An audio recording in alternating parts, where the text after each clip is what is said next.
இந்த மாதத்திலும் நாம் தொடர்ந்து நம்முடைய இந்த வேதாகம விளக்க உரையை குறித்து சிந்திக்கும்படி கற்றுக்கொடுக்க நன்றி செலுத்தலாம்.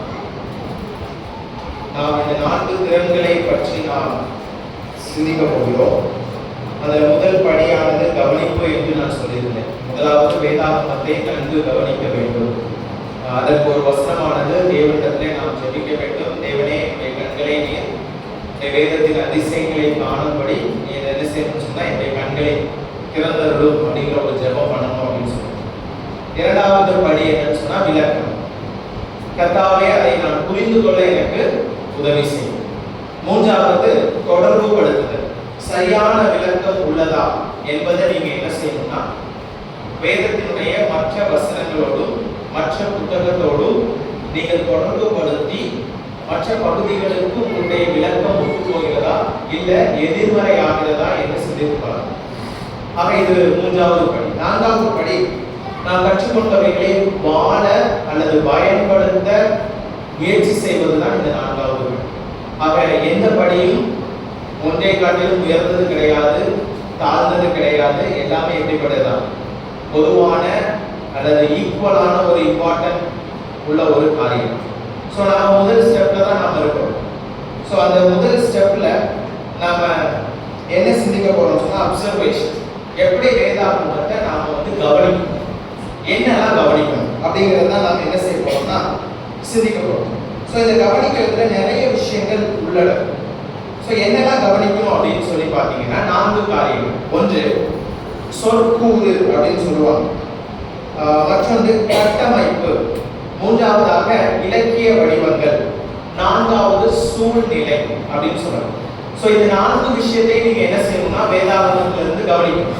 அப்ப இந்த முதல்ல பார்க்குற வார்த்தை first time maybe Tamil medium அந்த மாதிரி கிளாஸஸ் போயிருந்தீங்கன்னா மேபி உங்களுக்கு தெரியும். இங்கிலீஷ் மீடியத்தில் இருந்தால் கண்டிப்பா இந்த சொற்கூறுனா என்னன்னு கண்டிப்பா எனக்கு தெரியாது. பொதுவாக தமிழ் மீடியத்துல இதெல்லாம் நம்ம படிப்போமான்னு தெரியல, ஞாபகம் இருக்குமான்னு தெரியாது. ஸோ இந்த ஆங்கிலத்தில் என்ன சொல்லுவாங்கன்னா டேர்ம்ஸ்ன்னு சொல்லுவாங்க.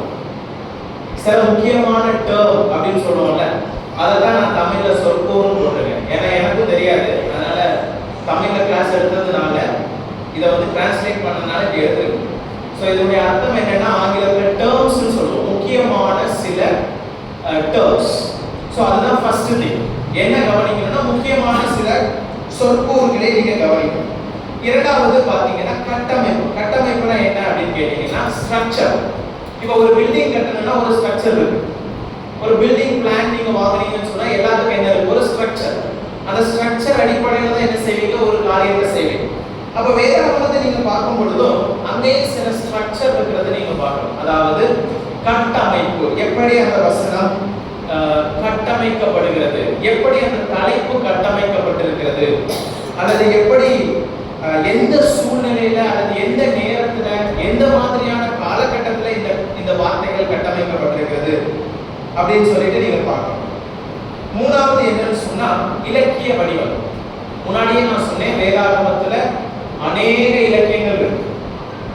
சட்டத்திட்டம் இருக்கு, கவிதை புத்தகம் இருக்கு, இனி என்னெல்லாம் இருக்கு சொல்லலாமா? கவிதை, ஓகே, வேற வரலாறு இருக்கு, தீர்க்க தரிசனங்கள் இருக்கு. சோ இப்படி எண்ணற்ற உதாரணங்கள் நமக்கு இருக்கு. இப்ப நல்லா கவனிக்கணும், கவிதை புத்தகத்தை நீங்க எதிர்கொள்ற விதத்துல என்ன செய்ய முடியாதுன்னா சட்ட புத்தகத்தை எதிர்கொள்ள முடியாது. சட்ட புத்தகத்தை விளக்குற விதத்துல நீங்க என்ன செய்யக்கூடாதுன்னா சுவிசேஷத்தை விளக்கக்கூடாது. சோ எல்லா புத்தகத்தையும் விளக்குவதற்கு என்ன இருக்குன்னு சொன்னா ஒரு முறை இருக்கு. அப்போ முதலாவது கவனிக்கும் பொழுதே நீங்க கண்டுபிடிக்கணும் இது எந்த கேட்டகரியில வருது, இது எந்த ஒரு கட்டமைப்பானது இலக்கிய வடிவங்களுக்கு கீழாக வருகிறது என்பதை நீங்க என்ன செய்யணும்னா முதலாவது புரிந்து கொள்ளணும். அப்ப நான்காவது கவனிப்பு என்னன்னு சொன்னா சூழ்நிலை. சூழ்நிலைன்னா ஆங்கிலத்துல என்ன சொல்லுவாங்கன்னா கான்டெக்ஸ்ட் அப்படின்னு சொல்லுவாங்க. இந்த பகுதி இந்த சூழல்ல தாங்க பேசப்படுது. இப்ப திடீர்னு நான் எங்கேயோ இருந்து ஒரு பகுதியில வசனத்தை எடுக்கிறேன், முன்ன பின்ன ஏதோ ஒரு காரியத்தை பவுலோ இல்லை யாரோ ஒருத்தர் என்ன செய்வாங்க பேசிட்டு இருப்பாங்க. இன்னைக்கு மற்ற கூட்டங்களை நீங்க பாத்தீங்கன்னு சொன்னா மிகப்பெரிய பிரச்சனை என்னன்னா சூழ்நிலையே புரிந்துக்காம வசனத்தை எழுதுவாங்க. உன்னை வாழாக்காமல் தலையாக்குவேன், ஓகே, அது எனக்கு என்னது வாக்குத்தத்தம். ஏன் சொல்லியிருக்கு, எதுக்கு சொல்லியிருக்கு, எதை செய்தா உனக்கு இந்த இது இருக்கு, யாருக்குரியது அப்படிலாம் கிடையாது. அது ஆசீர்வாத வசனத்தை மட்டும்தான் எடுத்துப்பாங்க. ஆண்டவர் சாபம் போட்டது, இஸ்ரவேல் ஜனங்கள் தப்பு செஞ்சிருந்தாங்க, அந்த வசனத்தை யாரும் எடுத்து என்ன செய்ய மாட்டாங்க, பண்ண மாட்டாங்க. அது இல்லாம நியூ இயருக்கு என்ன செய்ய மாட்டாங்க, அந்த வசனத்தை பிரிண்டும் பண்ண மாட்டோம். எல்லாமே ஆசீர்வாத வசனமாக தான் இருக்கும். ஆனா பிரச்சனை என்னன்னா, நமக்கு சூழல் தெரியாம அதை நாம என்ன செய்யக்கூடாதுன்னா பயன்படுத்த கூடாது. புரியுதுங்களா? சூழல் அறியாமல் பயன்படுத்த கூடாது. அப்ப இப்ப முதல் காரியத்தை தான் நாம கவனிக்க போறோம். சொற்கூறு ஸ்கிரீன்ல தெரியுதுல? ஓகே. சோ சொற்கூறு இதனுடைய இது என்னன்னா டர்ம்ஸ். எப்படி நாம் முக்கியமான கூறுகளை அல்லது முக்கியமான டர்ம்ஸ் வந்து வேதாகமத்துல பார்க்கணும் அப்படிங்கறத நாம பார்க்கணும். ஏன் இது ரொம்ப முக்கியம் அப்படின்னு கேட்டீங்கன்னா, இந்த டர்ம் சொல்லக்கூடிய ஒரு காரியம் வந்து எல்லா அதிகாரத்திலையுமே, எல்லா புத்தகத்திலையுமே, எல்லா வசனத்திலையுமே வருவதற்கு வாய்ப்பு. புரியுதுங்களா? நான் சில உதாரணங்களை சொல்றேன். ஏன்னா இந்த காரியம் தான் என்ன செய்யுதுன்னு சொன்னா, அந்த பகுதியையும் அந்த வசனத்தையும் புரிந்து கொள்வதற்கு ஒரு கண்களை திறக்கக்கூடிய ஒரு வார்த்தை. இன்னொரு விதமா சொல்லணும்னா, ஒரு பகுதியினுடைய மைய கருத்தை தாங்கி நிற்கக்கூடிய முக்கிய வார்த்தை என்னது? இந்த டர்ம். இந்த டர்ம் வந்து அதாவது இந்த ஹிண்ட் கொடுங்கன்னு சொல்லுவாங்கல்ல, இந்த ஹிண்ட், இந்த வார்த்தையை சொன்னீங்கன்னா நான் புடிச்சிருவேன் பிரதர், இந்த ஒரு சின்ன அந்த ஒரு ஹிண்ட் மட்டும் கொடுங்க, எடுத்து விட்டீங்கன்னா நான் புடிச்சிருவேன் அப்படின்னு சொல்லுவாங்கல்ல. அதே மாதிரி இந்த வார்த்தை வந்து எப்படி இருக்குன்னு சொன்னா, வசனத்துல காணப்படலாம், அதிகாரத்துல காணப்படலாம், புத்தகத்துல காணப்படலாம். சோ இப்படி வேதாகமத்துல நீங்க என்ன பார்க்கணும்னா, முக்கியமான இந்த டர்ம்ஸ் நீங்க பார்க்கணும். சில உதாரணங்கள் நாங்க கொடுத்திருக்கேன். ஆதியாகமம் 1ஆம் அதிகாரம் 7வது வசனம். சாயல் அப்படின்னு வாசிக்கிறோம். தேவ சாயல். அந்த வார்த்தையை நீங்க கொஞ்சம் யோசித்து பாருங்க. ஓகேங்களா? சோ இந்த தேவ சாயல் 1ஆம் அதிகாரத்துல ஆண்டவர் பயன்படுத்தக்கூடிய அந்த சாயலுக்கும் சாதாரணமா நீங்க அப்பா சாயல்ல இருக்கீங்க, அம்மா சாயல்ல இருக்கீங்க அப்படின்னு சொல்றது வித்தியாசம் இருக்கா? நீங்க அந்த சாயலை கொஞ்சம் நீங்க யோசிச்சு பார்த்தீங்கன்னா, அந்த சாயலுக்குள்ள சாதாரண சாயல் மட்டும் தோன்றல. நீங்க அவரை போல என்ன செய்றீங்க, சிந்திக்கிறீங்க, அவரை போல நீங்க செயல்படுறீங்க, அவரை போல உங்களுக்கு விருப்பம் இருக்கிறது. அதாவது இன்டெலெக்சுவல், இமோஷனல் அண்ட் வில் அப்படின்னு சொல்லுவாங்க. இந்த மூணுமே அதுக்குள்ள அடங்கும். ஓகேங்களா? அப்போ இங்க பயன்படுத்தப்பட்டிருக்கிற அந்த ஒரே அர்த்தத்தை நீங்க என்ன செய்யக்கூடாதுன்னு சொன்னா, எல்லா நேரத்திலையும் இமேஜ், முதல் அதிகாரத்துல இமேஜ்னு சொன்னா இதுதான் அர்த்தம், அதனால எங்கெல்லாம் நான் பைபிள்ல இமேஜ் பார்க்கணும் அப்ப இதுதான் அர்த்தம்னு சொல்லி முடிவுக்கு வரக்கூடாது. ஏன் வரக்கூடாது? ஏன்னா ஒவ்வொரு பகுதிக்கும் அது என்ன செய்யும், ஒரு கண்ணோட்டத்துல தான் அது பயன்படுத்தப்படும். சரி, ரெண்டாவது எக்ஸாம்பிள். ஆதி யோவான் எழுதின சுவிசேஷம் 1ஆம் அதிகாரத்துல நம்ம என்ன வாசிக்கிறோம்? வார்த்தை அப்படின்னு வாசிக்கிறோம். வார்த்தைக்கு எத்தனை அர்த்தம் இருக்கு? இப்ப நான் பேசுறது வார்த்தை. வார்த்தையினாலே தேவன் வானத்தையும் பூமியையும் உண்டாக்கினார். உண்மையா இல்லையா? பேசுறதும் வார்த்தை தான். உங்க கண்ணால நீங்க இந்த ஸ்கிரீன்ல பார்த்துட்டு இருக்கிறது என்னதான்? வார்த்தை தான். ஆனா 1ஆம் அதிகாரம் யோவான்ல வார்த்தை எதை குறிக்குது? யார் குறிக்குது? ஆண்டவராகிய இயேசு கிறிஸ்துவை குறிக்குது. சோ உங்களுக்கு புரியுதுல வித்தியாசம்? அப்போ இந்த வார்த்தையை நீங்க மிஸ் அவுட் பண்ணீங்கன்னா, அந்த வார்த்தை மாம்சமாகி கிருபையினாலும் சத்தியத்தினாலும் நிறைந்தவராய் நமக்குள்ளே வாசம் பண்ணினார். அப்போ முதலாவது ஒரு வசனத்துல இருந்து என்ன வருது? வார்த்தை வார்த்தை வார்த்தை வருது. 14வது வசனத்துல என்ன சொல்லுது? அந்த வார்த்தை மாம்சமாய். அப்ப யோசிக்கணும், எப்படி இந்த வார்த்தை மாம்சமாக முடியும்? அப்ப ஈஸியா நமக்கு ஆன்சர் கிடைச்சிருச்சு. இப்ப ஃபர்ஸ்ட் எடுத்த உடனே அந்த வார்த்தையை நீங்க விட்டுட்டீங்க வைக்கல, உங்களுக்கு அர்த்தம் என்ன செய்யாது? கிடைக்கும். அப்போ உங்களுக்கு இப்ப புரியுதுங்களா? சோ எல்லா பகுதியிலையுமே ஒரு சில முக்கியமான பதம், முக்கியமான வார்த்தை இருக்கு. இன்னொரு உதாரணம் நான் சொல்றேன். எசேக்கியேல் புத்தகத்துல மனுஷகுமாரன் அப்படின்னு பயன்படுத்தப்படுது. இந்த வார்த்தையை இயேசு கிறிஸ்துவுக்கு பயன்படுத்துறோமா இல்லையா? மனுஷகுமாரன். ஆனா எசேக்கியேல் தீர்க்கதரிசன புத்தகத்துல அங்கே எசேக்கியேலை பார்த்து தான் தேவன் சொல்றாரு மனுஷகுமாரன். என்ன அங்க நடக்குதுன்னு சொன்னா, தேவனுடைய மகத்துவத்தையும் எசேக்கியேல் ஒரு சாதாரண மனுஷன் என்பதை அதை என்ன செய்யலாம் பிரித்து காட்டுது. கிட்டத்தட்ட 90 முறை அந்த வார்த்தை வருது. நம்ம என்ன கவனிச்சுட்டு இருக்கிறோம்? என்னென்ன ரிப்பீட் ஆகுது பார்க்கணும்னு சொல்றோம். பார்க்கணுமா இல்லையா? அப்ப மனுஷகுமாரன், சன் ஆஃப் மேன், இந்த வார்த்தை வந்து அடிக்கடி ரிப்பீட் ஆகுது. அப்ப நீங்க அர்த்தம் என்ன எடுத்துட கூடாது? தீர்க்கதரிசி ஆண்டவராகிய இயேசு கிறிஸ்துவை பத்தி பேசிட்டு இருக்காரு. உள்ள இருக்கு, இல்லன்னு இல்ல, வசனங்கள் அதை இண்டிகேட் பண்ற மாதிரி தீர்க்கதரிசனங்கள் இருக்கும். ஆனா இந்த வார்த்தையை நீங்க பார்க்கும் பொழுது என்ன தவறான ஒரு கண்ணோட்டத்துல புரிந்து கொள்ள கூடாது. இதுக்கு என்ன தேவை? ஸ்டெப் நம்பர் 1 என்ன ஸ்டெப்? நீங்க எல்லாரும் என்ன கவனிக்கிற மாதிரி டெக்ஸ்டையும் நல்லா கவனிக்கணும். கவனிக்கலன்னா என்ன செஞ்சிருவோம்? அர்த்தத்தை மிஸ் பண்ணிடுவோம். சோ உங்களுக்கு புரியும்னு நான் நம்புறேன். சோ இரண்டாவது என்ன கவனிக்கணும் அப்படின்னு பாத்தீங்கன்னா ஸ்ட்ரக்சர், கட்டமைப்பு. ஓகேங்களா? சோ இந்த கட்டமைப்பு என்ன அப்படின்னு பாத்தீங்கன்னா, ஒரே வடிவுல ஒரு எழுத்தாளர் பேசிட்டே வருவார். திடீர்னு என்ன பண்ணிடுவார்னு மாறிடுவார். பாத்துருக்கீங்களா? படிச்சுட்டு வரும்போது சீரியஸா அவர் பேசிட்டு வருவாரு. அது ஒரு ஸ்லாங்ல பேசிட்டு வருவாரு. எப்படின்னா கொஸ்டின் ஆன்சர் ஃபார்மேட்ல பேசிட்டு வருவாரு. திடீர்னு பாத்தீங்கன்னா ஏதோ பேராகிராஃபா மாறிடும். திடீர்னு பாத்தீங்கன்னா அவர் வேற ஏதோ காரியத்தை எம்பசைஸ் பண்ணுவார். அப்படி அதை கவனிக்கணும். மாற்றம், திடீர்னு மாற்றம் வருது. ஏன் அந்த மாற்றம் என்ன செய்யும் சொன்னா உங்களுக்கு என்ன இருக்கும்? ஒரு சில விளக்கத்தை அறிந்து கொள்வதற்கு உதவும். அல்லது தலைப்பு அல்லது கருப்பொருளின் மாற்றத்தை நீங்க என்ன செய்யணும்? கவனிக்கணும். திடீர்னு அன்பை பத்தி பேசிட்டு வரலாம். கொஞ்ச நேரத்துல அன்பு வந்து என்ன ஆயிடும்? விசுவாசத்தை பத்தி பேச ஆரம்பிப்பாரு. விசுவாசம் வந்து ஒரு நம்பிக்கை பத்தி பேச ஆரம்பிப்பாரு. குழந்தைய 13 நீங்க படிச்சு பாத்தீங்கன்னா ஒவ்வொரு காரியத்தை நீங்க என்ன செய்யலாம் பார்க்கலாம். அப்போ நீங்க அந்த ஸ்ட்ரக்சரை கவனிக்கணும். அது மட்டும் இல்லை, அந்த டெக்ஸ்ட்ல நீங்க பார்க்கும்போது நேரம், இடம் அல்லது அங்க இருக்கக்கூடிய அமைப்பு, செட்டிங் சொல்லுவாங்கல்ல, சூழ்நிலை, அந்த செட்டிங்ல ஏதாவது மாற்றம் வருதா? இப்போ ஒரு லைட் எரியுது வைங்களேன், ஸ்டேஜ்ல எல்லாம் லைட் செட் பண்ணியிருப்பாங்க. திடீர்னு கலர் லைட் மாறும். அதை நம்ம கவனிப்போமா இல்லையா? பார்த்தது நீங்க என்ன சொல்லுவீங்க? இவ்வளவு நேரம் இந்த லைட் இல்லையே, ஏன் புது லைட் மறுபடியும் கலர் மாறிடுச்சு அப்படின்னு சொல்லுவோமா இல்லையா? ஸோ அதே மாதிரி தான் லிட்டரலா நிஜமாவே நீங்க என்ன செய்யணும்னு சொன்னா நல்லா கவனிச்சு பார்க்கணும். ஸோ இதுல ஒரு விஷயம் நீங்க பாத்தீங்கன்னா, சில நேரத்துல ஒரு பேராகிராஃப் அதை பத்தின்னு சொல்லலாம். ஓகேங்களா? இந்த பேராகிராஃப்ல நீங்க சில நேரத்துல ஒவ்வொரு காரியத்தை எம்பசைஸ் பண்ணிட்டு போயிட்டு இருப்பாங்க. ஒரு காரியத்தை ஒரு பேராகிராஃப்ல சொல்லலாம், அடுத்த காரியத்தை அடுத்த பேராகிராஃப்ல சொல்லலாம். நீங்களும் அப்படிதான் எழுதுவீங்க.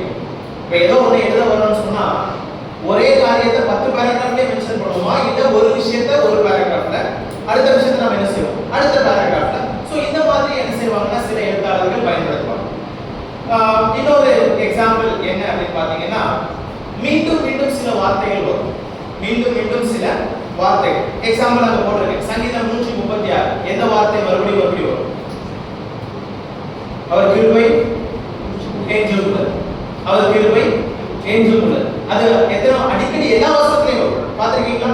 அப்ப ஏன் அந்த அவர் என்ன சொல்ல வர்றாரு? அந்த ஒரு வார்த்தை தான் என்ன செய்யுது? இஸ்ரவேல் தேவன் இஸ்ரவேலுக்கு காண்பித்த கிருபையை அவங்க என்ன செய்றாங்க? எண்ணி பார்க்கணும். அது நிரந்தரமா இருக்கு. அவங்க உங்களை என்ன செஞ்சாங்கன்னா, ராஜாக்களை சங்கரிக்கும் போதும் அவருடைய கிருபை இருந்தது. அதனாலதான் என்ன செஞ்சிருக்காரு? உங்களை காப்பாற்றின. கிருபை ஏற்றுள்ளது, கிருபை ஏற்றுள்ளது. அப்படியே நீங்க எபிரேயர் 11ஆம் அதிகாரம் என்ன? விசுவாசம். விசுவாசத்தினாலே ஆபிரகாம், விசுவாசத்தினாலே ஆபேல், விசுவாசத்தினாலே நோவா. வாசிக்கிறோமா இல்லையா? அப்ப முக்கியமான வார்த்தை என்ன? விசுவாசம். அப்போ இதெல்லாம் நீங்க என்ன செய்யக்கூடாதுன்னு சொன்னா மிஸ் பண்ண கூடாது. ரொம்ப முக்கியமான ஒரு காரியம். அது மட்டும் இல்ல, சில நேரத்துல சில லிஸ்ட் இருக்கும். லிஸ்ட் நீங்க பார்த்திருப்பீங்க. அன்பு கமா சமாதானம் கமா இச்சையடக்கம் கமா, இப்படி லிஸ்ட் எல்லாம் நீங்க போடுறத நீங்க பார்க்கலாம். வேதாகமத்தில் படிக்கும் போதே ஒரு நிறைய லிஸ்ட் எல்லாம் மென்ஷன் பண்ணியிருப்பாங்க, பட்டியல். இந்த பட்டியலை நீங்க என்ன செய்யணும்னு சொன்னா கவனிக்கணும்.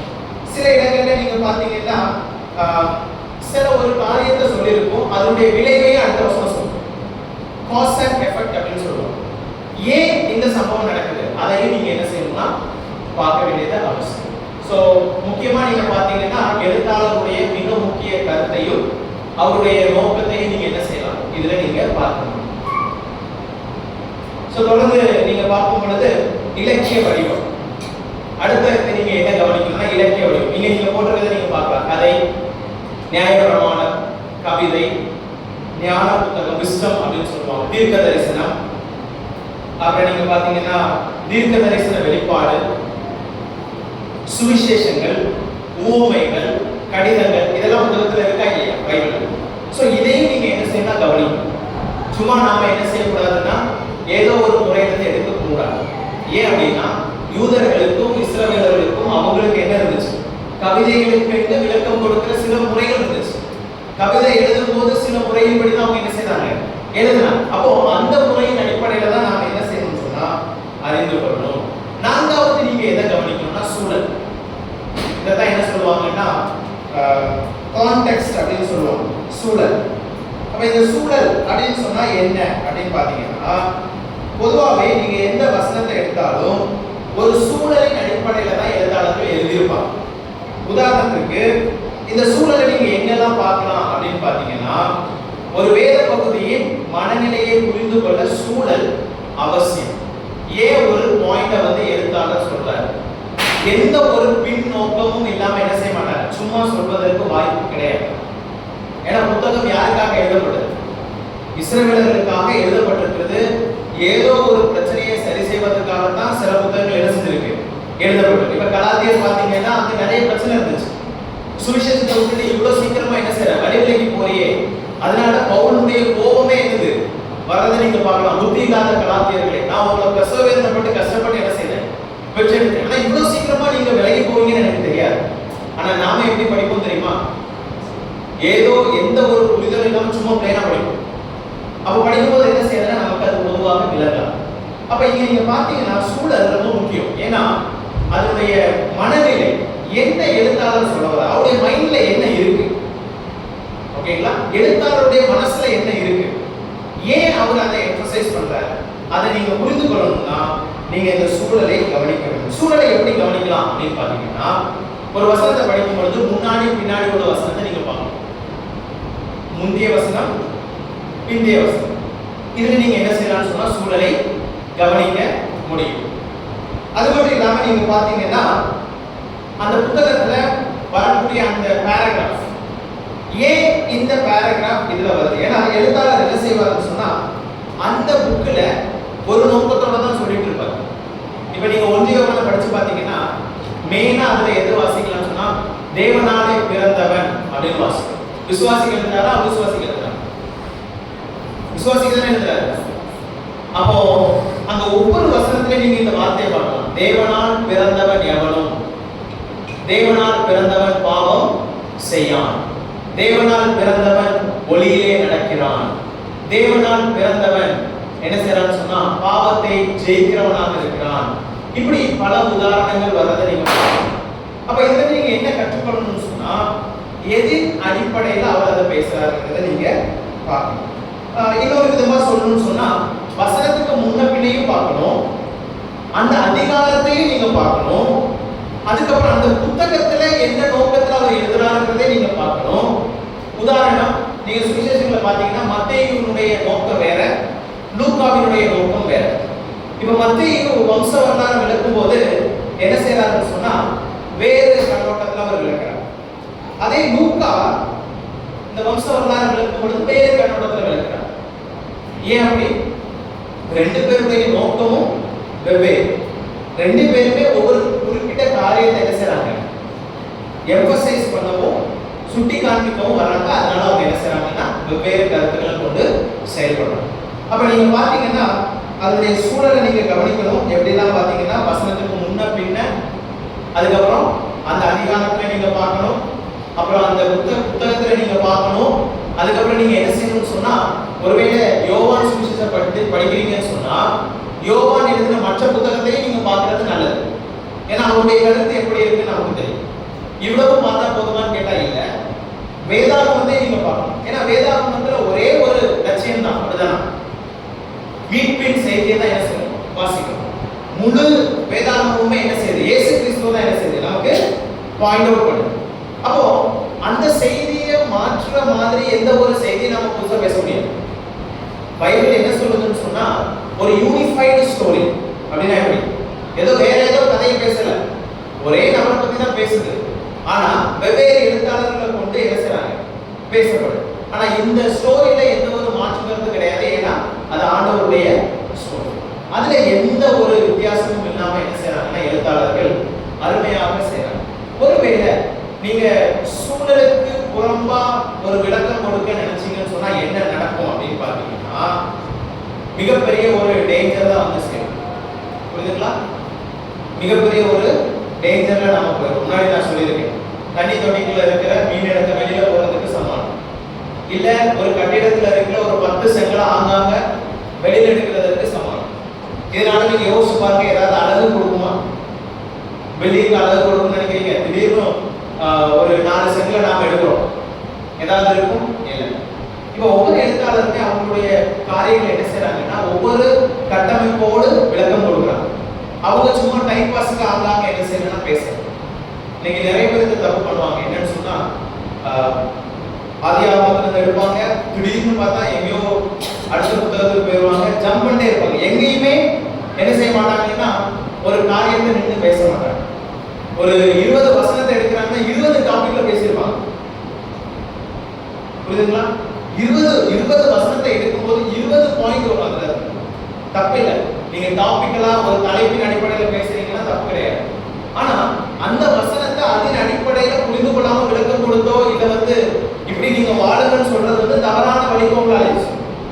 அதுதான் நீங்க அந்த விளக்கத்தை சரியா கொடுக்கும்போது நீங்க என்ன செய்யணும்னு சொன்னா இங்க அவர் என்ன சொல்ல வர்றாரு, இது எனக்கு எப்படி ஒத்துப்போம், அதை நீங்க புரிந்து என்ன செய்யணும், விளக்கம் கொடுக்க வேண்டும்.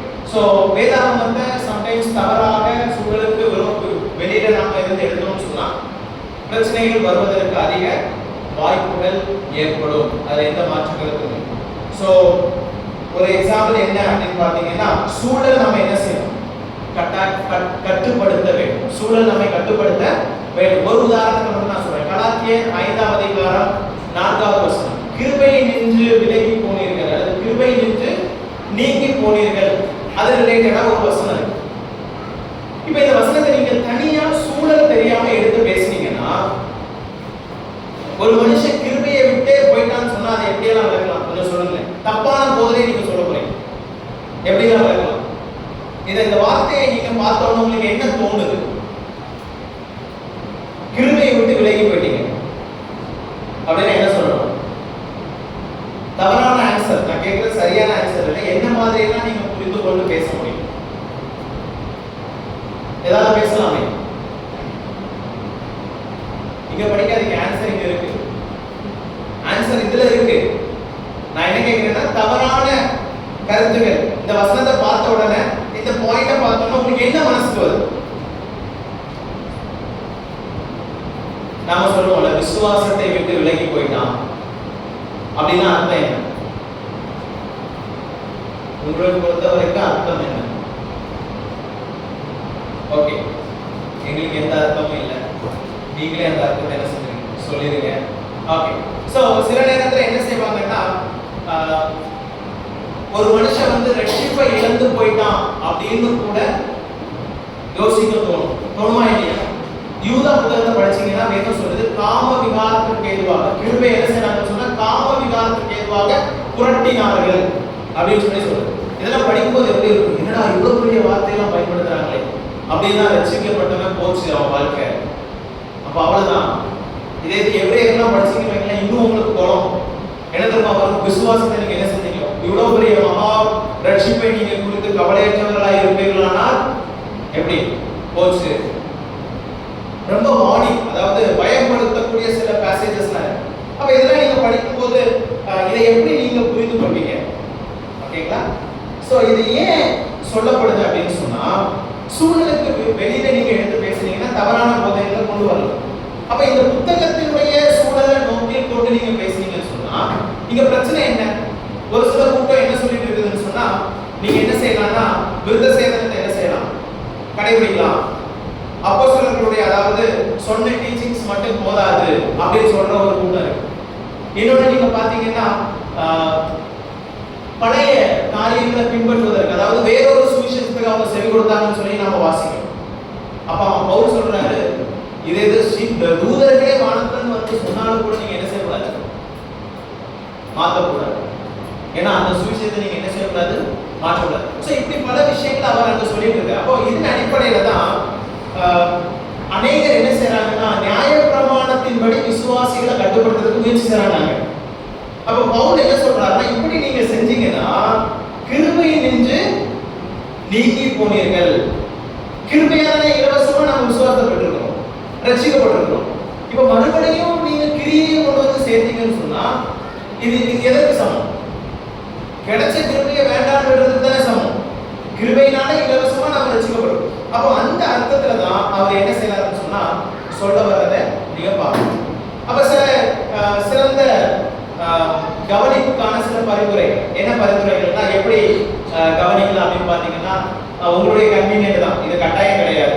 பென்சில் யூஸ் பண்ணலாம் உங்க பைபிளை நீங்க நோட் பண்றதுக்கு. பென் யூஸ் பண்ணீங்கன்னா 40 பைபிள் மாத்த வேண்டியது இருக்கும், கஷ்டம். ஸோ பென்சிலை நீங்க என்ன செய்யலாம், எரேஸ் பண்ணிக்கலாம். ஒரு டைம் புதிய தாட் கிடைச்சுன்னா நீங்க நோட் பண்ணிக்கலாம். தேவைப்பட்டா அது தவறா இருந்தா நீங்க மாத்திக்கலாம். ஸோ அது மட்டும் இல்லாம நீங்க பாத்தீங்கன்னா எழுதும் போது உங்களுக்கு என்ன இருக்குன்னா நினைவுல இருக்கும். ஏதாவது ஒரு காரியத்தை புதுசா ஆண்டவர் உங்களுக்கு வெளிப்படுத்துறாரு, இல்லை நீங்க பாக்குறீங்கன்னு சொன்னா அதை நோட் பண்ணி வைங்க. அப்புறம் சில விவரங்களை நீங்க என்ன செய்யணும், நோட் பண்ண ஆரம்பிக்கணும். தொடர்ந்து பாத்தீங்கன்னா அந்த கோடு போடுறது, வட்டம் வருது, இதெல்லாம் உங்களுக்கு தெரியும். ஸோ எப்படி உங்களுடைய கன்வீனியன்ட்டோ நீங்க என்ன செய்யணும், எப்படியெல்லாம் அப்சர்வ் பண்ணணுமோ நீங்க அப்சர்வ் பண்ண முயற்சி செய்யணும். அப்ப இதை அப்சர்வ் பண்ணுவதற்கு சில கேள்விகள் இருக்கு.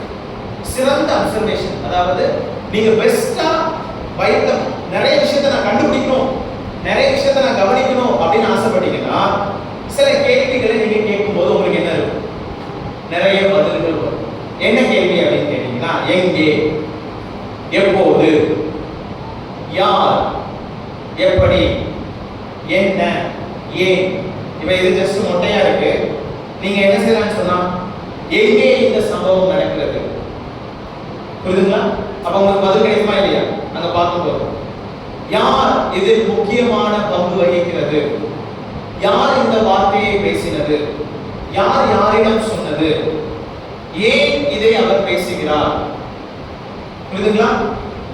எப்போது இந்த சம்பவம் நடக்கிறது, 2ஆம் ஜாமத்திலையா, 3ஆம் ஜாமத்திலையா, இல்ல 2ஆம் மணி நேரத்திலையா, 3ஆம் மணி நேரத்திலையா, பகலில் நடக்கிறதா, இரவில் நடக்கிறதா, எப்போ நடக்குது, எந்த காலத்துல நடக்குது, 1வது மாதம் 1ஆம் தேதியிலையா, இது எல்லாமே நீங்க என்ன செய்யலாம்னு சொன்னா கவனிக்கணும். அப்ப இந்த கேள்விகள் அதிகமா கேட்க கேட்க கேட்க உங்களுக்கு என்ன இருக்குன்னு சொன்னா கவனிக்கிற திறன் கூடும். இப்ப நீங்க பாத்தீங்கன்னா ரிப்போர்ட்டர்ஸ் இருக்காங்கல்ல, அவங்க என்ன செய்வாங்க, சும்மா விடுவாங்க அவங்க. ஒரு சம்பவத்துக்கு 15-20 கேள்வி கேட்பாங்க. இதுதான் மொட்டையான நடந்திருக்கும் இன்சிடென்ட். அந்த கேள்விக்கு அவன் எப்படி கேட்பான், அவன் எந்த அளவுக்கு உங்ககிட்ட கேள்வி கேட்கிறானோ அந்த அளவுக்கு அவனுக்கு கண்டென்ட் கிடைக்கும். புரிதுங்களா உங்களுக்கு? அவனுடைய சாமர்த்தியம், அவன் எந்த அளவுக்கு கேள்வி கேட்கறதுல ஸ்பெஷலிஸ்டா இருக்கிறாரோ அந்த அளவுக்கு அவங்க என்ன செய்ய முடியும், ஈஸியா ஒரு சம்பவத்தை புரிந்து கொள்ள முடியும். அப்ப உங்களுக்கு புரியும். இங்க எத்தனை பேர் கேள்வி கேட்க முடியும், கேள்வி கேட்க தெரியும்? எத்தனை பேருக்கு தப்பு நடந்தா கேள்வி கேட்க நல்லா தெரியும்? சபையிலே ஆகட்டும், எல்லா இடத்துலயும் இந்த கேள்வி கேட்கிற ஆள் எல்லா இடத்துலயும் இருப்பாங்க, புரியுதுங்களா? நல்லது நடந்தாலும் சரி, கெட்டது நடந்தாலும் சரி, என்ன நடந்தாலும் சரி, இடியே இடிச்சாலும் கேள்வி கேட்பாங்க.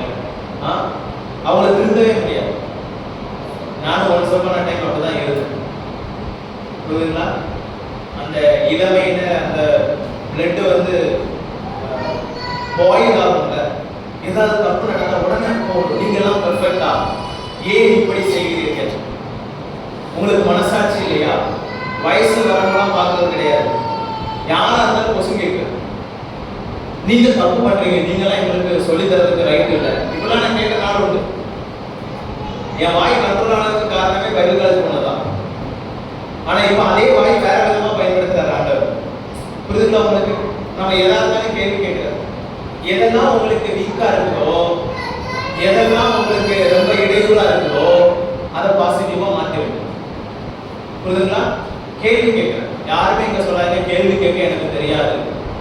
சபையில அமைதியா இருக்கலாம், ஆனா வீட்டுல நீங்க தான் கேள்வி கேட்கறதுல ராஜாவா இருக்கு. உண்மையா இல்லையா? எல்லாருக்கும் கேள்வி கேட்குது. என்னென்ன கேள்வி கேட்கணுமோ பைபிள்ல கேள்வி, அதுக்கு பதில் உங்களுக்கு கிடைக்கும். கிடைக்கலன்னா என்ன செய்யலாம், கண்டுபிடிக்கலாம். அப்போ உங்களுக்கு ஈஸியா செய்யணும். ஸோ அடுத்தது பார்த்தீங்கன்னா, எப்படி இந்த கவனிப்பு செய்வதற்கு மிக முக்கிய காரியம் என்னன்னா வாசிக்கிறது. எந்த ஷார்ட்கட்டும் கிடையாது, புரியுதுங்களா? மனுஷனுடைய குணமே என்னன்னா எல்லாமே ஈஸியா கிடைக்கும். நோகாம என்ன சொல்லுவாங்கன்னா, என்ன சொல்லுவாங்க, நோகாம எல்லாமே நோகாம நடக்கும். ஆனா ஒரு பழமொழி, எந்த நல்லதுமே சீக்கிரமா நடக்காது. கேள்விப்பட்டிருக்கீங்களா? எந்த நல்லதுமே சீக்கிரமா நடக்காது. பைபிள் படிக்காமலே சிறந்த பிரசங்கியாராய் மாறுவது எப்படி? அது எப்படி? அது எப்படி புரியுதுங்களா உங்களுக்கு? அது இல்லாம எப்படி கொஞ்ச நேரம் அந்த பேசேஜ்ல ஒரு 10 டைம் வாசிக்க கூட மாட்டோம். ஆனா காலையில நான் வந்து ஒரு சித்தா கொடுப்பேன். எப்படி கொடுப்பேன்? என் மனசுல என்ன இருக்கோ, யாரை திட்டணுமோ, யாரு மேல கோவம் இருக்கோ அதுதான் வெளியில போகும். வேற எதுவுமே வெளில வராது. ஆவியானவர் என்ன செய்ய மாட்டாரு, பேச மாட்டாரு. அப்போ நீங்க யாரா இருந்தாலும் சரிதான், நீங்க பைபிள் காலேஜ்ல டீச்சரா இருந்தாலும் சரிதான், நீங்க 30-40 வருஷம் பெரிய பெரிய வசனங்கள் கேட்ட சபையா இருந்தாலும் சரிதான், எதுவுமே எளிமையா வராது. நீங்க தான் என்ன செய்யணும்? கவனிக்கணும்னு சொல்லிட்டேன், எப்படி கவனிக்கணும்னு சொல்லிட்டேன், என்ன கவனிக்கணும்னு சொல்லிட்டேன். இன்னும் எக்ஸ்ட்ரா ஒன்று சொல்றேன், என்னன்னா இதை வாசிக்கிற திறனை கூட்டிக் கொள்ளாம வளர்த்து கொள்ளாம. எத்தனை பேருக்கு வாசிக்கிறதுனால அலர்ஜி? முதல்ல சொல்லுங்க. வாசிக்கிறதுனால அலர்ஜி எல்லாரும் நல்லா வாசிக்கணும். டெய்லி ஒரு 20 பேஜ் இல்ல, எத்தனை பேர் வாசிப்பீங்க? அட்லீஸ்ட் ஏதோ ஒன்று வாசிப்பீங்கன்னு சொல்லுங்க. பைபிள் கூடவா வாசிக்க மாட்டீங்க? பைபிள் ஒரு நாளைக்கு எத்தனை சாப்டர்? ஏதாவது கணக்கு இருக்கு?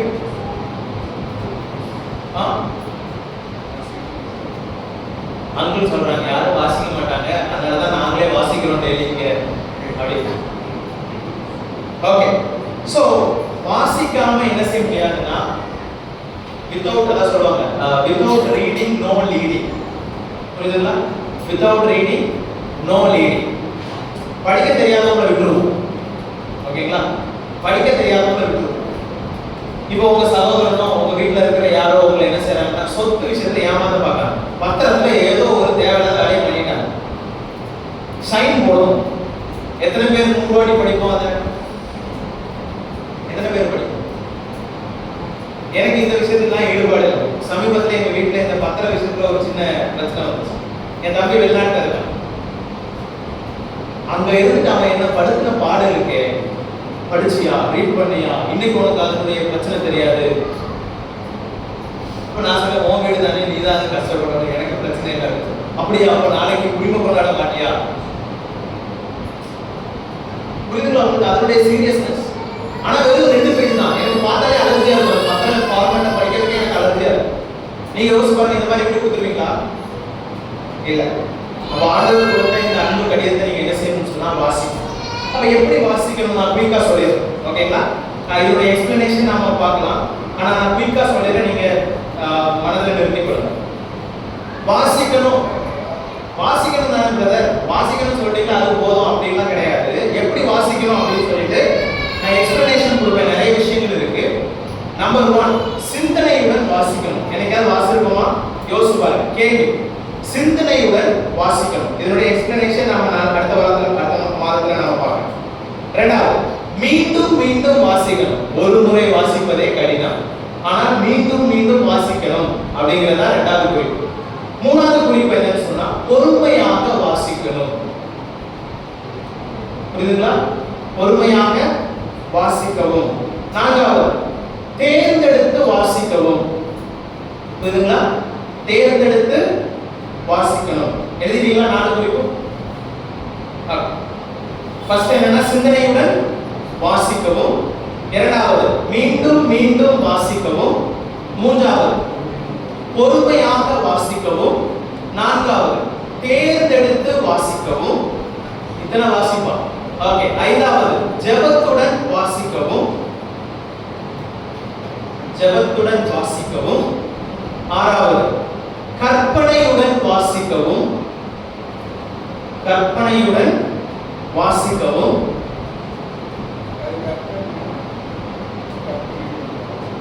இமேஜினேட்டிவ். இப்போ சின்ன எக்ஸாம்பிள் அங்கே கேட்டதுனால சொல்றேன். எப்படி இருந்தாலும் அடுத்த வாரம் அடுத்த டைம் வரும்போது நிறைய எக்ஸ்பிளனேஷன் இதுலயே பார்ப்போம். ஜஸ்ட் எக்ஸாம்பிள் அங்கே கேட்டதுக்கு சொல்றேன். இப்போ சிவந்த சமுத்திரத்தின் வழியா ஆண்டவர் என்ன செய்யறாரு? இஸ்ரவேல் ஜனங்களை நடத்திட்டு வர்றாரு.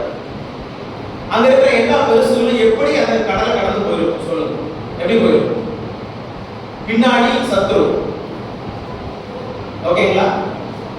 வேகமா போகணும். எப்படி போயிருப்பான்?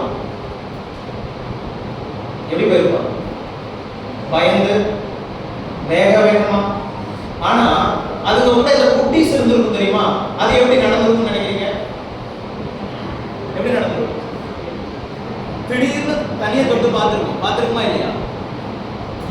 ஆல்ரெடி ஆடு மாடு கூட போயிட்டு இருக்குது. அப்பா அம்மா ஆல்ரெடி இங்க சூழ்நிலை தெரியாம நீ என்ன செஞ்சுருக்க, வேடிக்கை பார்த்துட்டு இருக்க, விளையாடிட்டு இருக்க. அதுக்கு எப்படி தெரியுமா? அதுங்க வந்து இமேஜினேஷன் வேர்ல்ட்ல தான் உள்ள போகும்.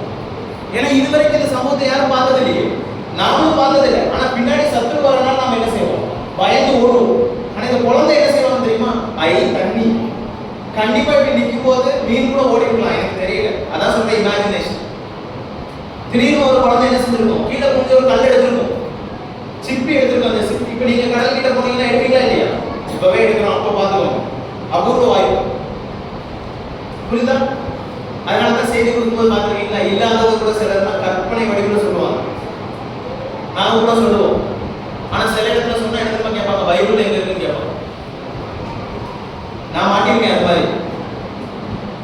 சொல்லிதான் சொல்லுவேன், பைபிள் எங்கேயும் வசனம் கேட்காதீங்க, எனக்கு தெரியாது. ஆனா ஒருவேளை இப்படி நடந்திருக்கலாம். இந்த அந்த ஒருவேளை பேசல இங்க பேசாது. புரியுதுங்களா? நான் பார்த்திருக்கேன், ஒரு அங்கிள் என்ன படுத்தின பாடு, ஐயோ இது எங்க இருக்குன்னு சொல்லல. அதாவது பின்னணி கூட சொல்லக்கூடாது. இப்ப அவங்களுக்கு என்னன்னா, பின்னணி ஏன் எழுதுகிறார், யாருக்கு எழுதுகிறார், இந்த காலத்தில் எழுதுகிறார், எல்லாமே பிரிண்டட் பண்ணி கொடுத்து பைபிள்ல இருந்துட்டு தான் ஏற்றுப்பாங்க. வசனத்தை தவிர நீங்க எது சொன்னாலும் உங்களுக்கு புரியாது. பைபிள்ல ப்ரூஃப் இருப்பான்னு கேட்பேன், நான் எங்க போய் ப்ரூஃப் காட்டுறேன்? புரியுதுங்களா? அப்ப அந்த சூழலுக்கு ஏற்ற மாதிரி நான் பேசிட்டு எஸ்கேப் ஆயிடுவேன். இங்க தேவையில்லாம பேசினா மாட்டிப்பேன்னு தெரியும். அப்ப நான் என்ன செய்வேன்? அதுக்கு ஏற்ற மாதிரி, உங்களுக்கு ஏற்ற மாதிரி நான் என்ன செஞ்சிடறேன், டிவியை கொடுத்துட்டு நான் போயிருக்கேன். புரியுதுங்களா உங்களுக்கு நான் சொல்றது? இது நான் மாட்டிருக்கேன், ஏன்னா என் சபையில நடந்ததுதான், என்னை குறித்து கேட்ட கேள்விகள் தான். எங்க பாருக்கு பைபிள்ல, பைபிள் இல்லாத ஏன் சொல்றேன் அப்படின்னு கேட்பாங்க. ஆனா நான் பைபிள் எல்லாமே சொல்ல மாட்டேன். புரியுதுங்களா உங்களுக்கு? அப்ப இமேஜினேட்டிவ்னா ஒரு கற்பனை நயத்தோட நீங்க வாசிக்கிறீங்க. ஏன்னா நம்ம உட்கார்ந்து சும்மா பிளைனா நியூஸ் பேப்பர் படிக்கிற மாதிரி வாசிச்சோம்னா வேலையாகாது. அப்படியே அந்த அந்த ஸ்பாட்டுக்கு நீங்க போகணும். இப்போ ஒண்டர்லேண்டுக்கு போனீங்கன்னா இந்த ஸ்னோ லேண்ட் எல்லாம் போட்டுருக்காங்க, ஸ்னோ ஃபீல்டா ஸ்னோ லேண்ட், அந்த உள்ள போனீங்கன்னா எப்படி இருக்கும்? உண்மையா சென்னையில ஸ்னோ பெய்யும் இல்ல ஸ்னோவாட்டு ஒரு இடம் உண்மையா தான் இருக்கா? இல்ல, கற்பனை உலகம் தான். ஆனா லிட்டரலா அதை எப்படி மாத்திருக்காங்க பாத்தீங்களா? உள்ள போனவங்களுக்கு என்ன இருக்கும்? ஏதோ உண்மையாவே வெளியில வந்து எப்படி இருக்கும்? ஐயோ சகாரா டெசர்ட்டுக்குள்ள நுழைஞ்ச மாதிரி இருக்கும். மறுபடியும் உள்ள போகும்போது எப்படி இருக்கும்? ஏதோ அண்டார்டிகாக்குள்ள போன மாதிரி இருக்கும். அப்ப என்னன்னா ஒரு ரியல் இமேஜினேட்டிவ்ல நீங்க என்ன செய்யணும்னு சொன்னா வாசிக்கணும். கற்பனை நயத்துடன் வாசிக்கணும். அப்புறம் தியானத்துடன் வாசிக்கவும், நோக்கத்துடன் வாசிக்கவும், வாங்குதல் போல் வாசிக்கணும். அதாவது நான் என்ன எக்ஸ்பிளைன் பண்ணுவேன், வாங்குதல் போல் வாசிக்கணும். சிலர் எப்படி தெரியுமா, என்ன சொன்னாலும் உள்ள போவார். பார்த்துருக்கீங்களா? காலையில வந்து நம்மார்கள் பைபிள் படிக்கிறது மேக்சிமம் எப்படின்னா, படிக்கலன்னா ஆண்டவர் இன்னைக்கு நல்ல நாளா கொடுக்க மாட்டார். எத்தனை பேரோ இந்த லட்சத்தோட வாழ்ந்துட்டு இருக்காங்க. இன்னைக்கு காலையில பைபிள் படிச்சுட்டு போகலன்னா மணியனே ஆட்டோல சவாரி வராது, இல்லைன்னா இன்னைக்கு ஒரு கான்ட்ராக்ட் கிடைக்காது. பைபிள் படிக்கலன்னா வெளியில போனா ஆண்டவர் ஆக்ஷன் வந்துடும். இப்படி இருக்கிற ஆள் இருக்கிறார். அதாவது ஏன் படிக்கணும்? இன்னும் ஒரு சிலர் கேலண்டர்ல வாசிப்பாங்க, பார்த்துருக்கீங்களா? இன்றைய வசனம் நின்ற இடத்துல வாசிட்டு போயிடுவாங்க. வாங்குதல் போல் வாசிக்கணும்னு சொன்னா வாசிக்கிறது உள்ள போற மாதிரி வாசிக்கணும். அது உள்ள இருந்தாதான் தினந்தோறும் நீங்க என்ன செய்ய முடியும்னு சொன்னா அதை யோசிக்கணும். உங்களுடைய வார்த்தை மனமகிழ்ச்சியா இருக்கணும். அதுவும் இல்லாம அதை என்ன செய்யணும்னு சொன்னா டெய்லி நீங்க அதை அழைச்சிட்டே இருக்கணும். அந்த நாள் ஃபுல்லா உங்களுடைய மெடிடேஷன் அப்படிதான் சாத்தியம். நீங்க ஒரு இடத்துல என்ன செய்ய முடியாதுன்னா 24/7 உட்கார்ந்து நான் பைபிள் மட்டும் தான் படிப்பேன், ஆண்டவர் எனக்கு சாப்பாடு போடுவார், அது எப்படியாவது வரும், நான் வேலைக்கு செல்ல மாட்டேன், காரணம் வேதத்தை நான் படிக்க வேண்டும் அப்படின்னு சொல்லிட்டு நானே என் வீட்டில் உட்கார முடியாது. உண்மையா இல்லையா? நான் ஊழியத்துக்கு தான் ஒப்பு கொடுத்துருக்காங்க, நானும் அப்படி உட்கார முடியுமா? முடியாது. அப்போ இதனுடைய ரீசன் என்னன்னு சொன்னா, ஒரு வசனத்தை நீங்க படிக்கிறீங்கன்னா அது அந்த டே ஃபுல்லா என்ன செய்யணும்னு சொன்னா உங்க வாழ்க்கையில சிந்திக்க மேக்ஸிமம் நான் வண்டியில போகும்போது தான் நிறைய விஷயங்கள் வரும். உடனே நான் என்ன பண்ணிடுவேன்னா நோட் பண்ணி வச்சிருவேன். இல்லைன்னா ஏதாவது ஒன்று படிச்சுட்டு இருக்கும்போது, ஏதாவது பசங்களுக்கு சொல்லி கொடுத்துருக்கும் போது எனக்கு ஏதாவது பார்க்கணும். அப்ப என்ன செய்வேன்னா அதை நோட்ல எழுதி வச்சுட்டு இந்த மெசேஜ்ல இதை நான் சேவ் பண்ணணும் அப்படின்னு சொல்லிட்டு ரெஃபர் பண்ணிட்டு போயிடும்.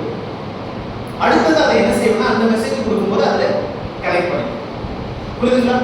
உட்கார்ந்து இருந்து எல்லா நேரத்திலையும் 24/7 உட்கார்ந்து யோசிக்க முடியாது. அப்போ வாங்குதல் போல். ரெண்டாவது நோக்கத்துடன் வாசிக்கணும்.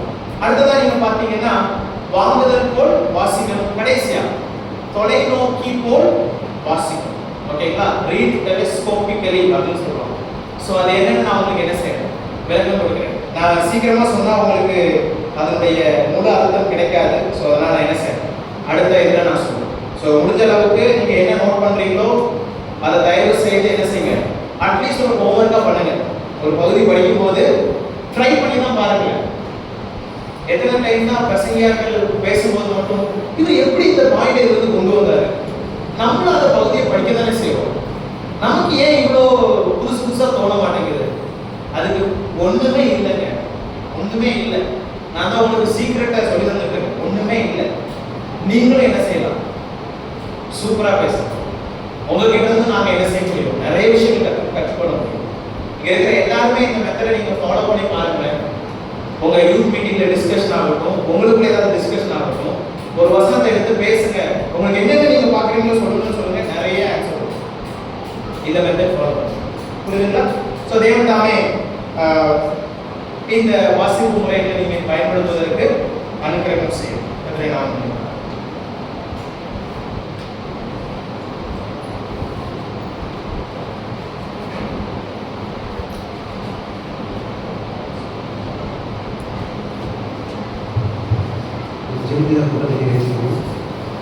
எங்கள் வேலை வசிக்கிற நம்பி தகப்பனை துதிக்கிற அம்மா மனசு எல்லாத்தையும்